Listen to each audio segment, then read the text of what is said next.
Assalamualaikum warahmatullahi wabarakatuh. Hai semua, izin memperkenalkan diri. Nama saya OP Perin Cahyani dengan NPM 2311080229.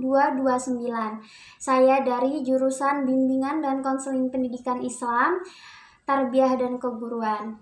Baiklah, tujuan saya membuat video ini untuk memenuhi nilai tugas ujian akhir semester mata kuliah Filsafat Pendidikan Islam. Baik, di sini saya dari kelompok 8, saya akan mempresentasikan tugas yang berjudul Hakikat Metode Pendidikan dalam Pendidikan Islam. Baiklah, langsung kita mulai pembahasannya. Di sini kita mempunyai tiga peta konsep. Jadi sebelum kita mulai penjelasan materi satu persatu, di sini saya akan menjelaskan dulu apa sih yang mau kita bahas ini nantinya. Di sini kita ada tiga kolom peta atau tiga peta konsep. Yang pertama akan kita bahas yaitu definisi metode pendidikan Islam. Yang kedua, tujuan dan peranan metode pendidikan Islam. Yang ketiga, jenis metode dalam pendidikan Islam. Baiklah, untuk yang pertama, definisi metode pendidikan Islam. Apa sih definisi pendidikan Islam itu? Jadi, dari segi bahasa, kata metode berasal dari dua perkataan, yaitu ada meta dan hodos. Meta berarti melalui, dan hodos berarti artinya jalan atau cara. Dengan demikian, dari sudut pandang ini, maka metode dapat dimaknai sebagai jalan atau cara yang harus dilalui untuk mencapai suatu tujuan. Dalam Kamus Besar Bahasa Indonesia, kata metode diartikan sebagai cara yang telah teratur dan terpikir baik-baik untuk mencapai suatu maksud.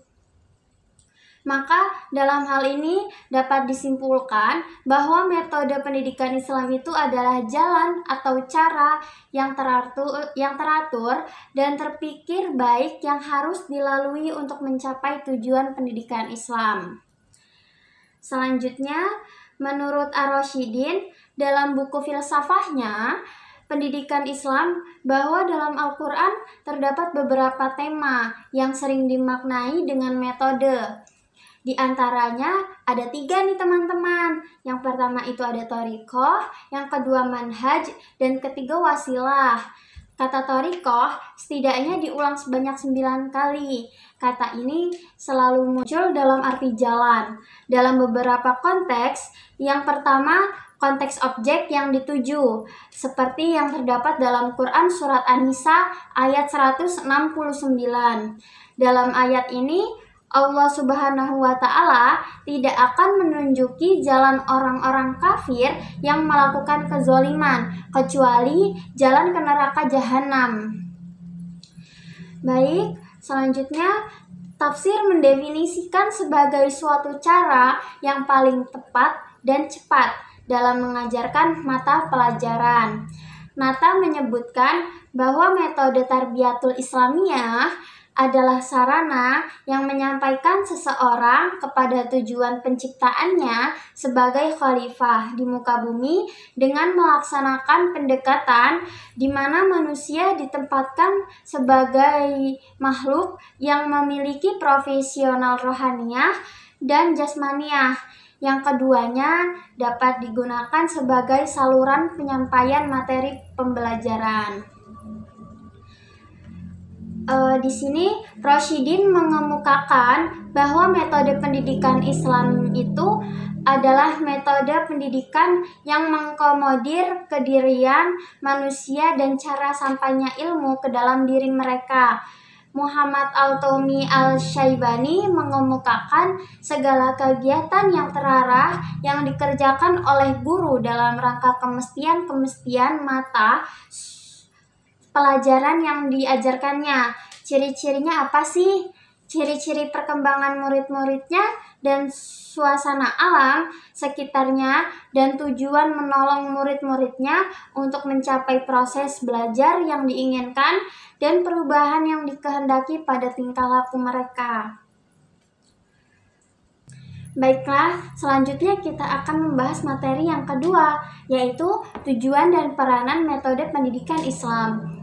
Dalam kajian metode pendidikan Islam, tentunya secara umum tujuan metode adalah untuk mempermudah peserta didik dalam memahami dan menalar pelajaran yang diberikan oleh seorang pendidik. Ketidaktepatan dalam penerapan metode ini kiranya menghambat proses belajar mengajar yang berakibat pada membuang waktu dan tenaga.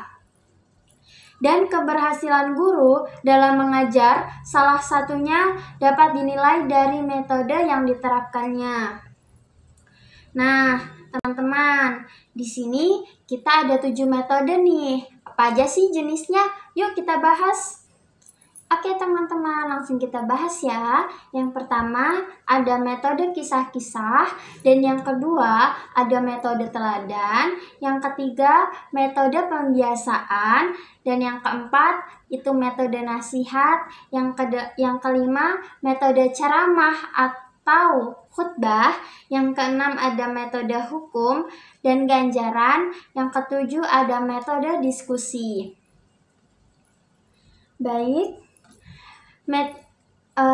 Dasar-dasar metode pendidikan Islam adalah Al-Quran dan hadis.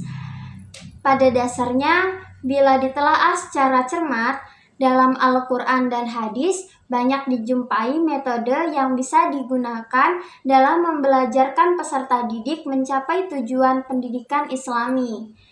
Secara spesifik, metode pendidikan tersebut relevan dengan konsep Islam tentang manusia sebagai dua dimensi yang terdiri dari jisim dan ruh, dan konsepsi Islam tentang cara kedatangan ilmu pengetahuan ke dalam diri manusia. Inilah perbedaan antara metode dalam perspektif Barat dengan metode dalam perspektif Islam. Kemudian untuk lebih memahami tentang bagaimana sebenarnya metode pendidikan dalam perspektif filsafat, pendidikan Islam itu dalam hal ini akan dikemukakan dasar dan karakteristik metode pendidikan Islam tersebut sebagaimana yang dijelaskan oleh Al-Syaibani. Adapun dasar-dasar metode pendidikan Islam itu tidak terlepas dari dua hal. Yang pertama ada dasar agama, dan yang kedua itu dasar biopsikologis. Selanjutnya, dalam dasar ini juga turut memperhatikan tahap kematangan muridnya. Bila dicontohkan, misalnya tahap kematangan segi jasmani yang berkaitan dengan keterampilan yang ingin dipelajarinya, misalnya kemampuan otot, jari-jari berkenaan dengan belajar menulis, kemampuan otot mata untuk belajar membaca, dan sebagainya. Masih banyak nih teman-teman contohnya. Dasar psikologis dikatakan guru yang berhasil apabila menjadikan metode dan teknik pengajarannya sebagai pendorong bagi kegiatan murid-muridnya dan menjadi penggerak bagi motivasi dan kekuatan-kekuatan yang terpendam pada diri murid-muridnya.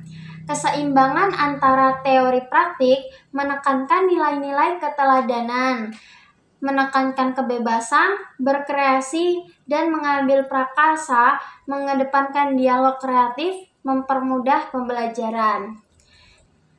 Baiklah, mungkin hanya ini video yang dapat saya paparkan mengenai materi hakikat metode pendidikan dalam pendidikan Islam. Kurang dan lebihnya saya mohon maaf, kepada Allah saya mohon ampun. Sekian, terima kasih. Wassalamualaikum warahmatullahi wabarakatuh.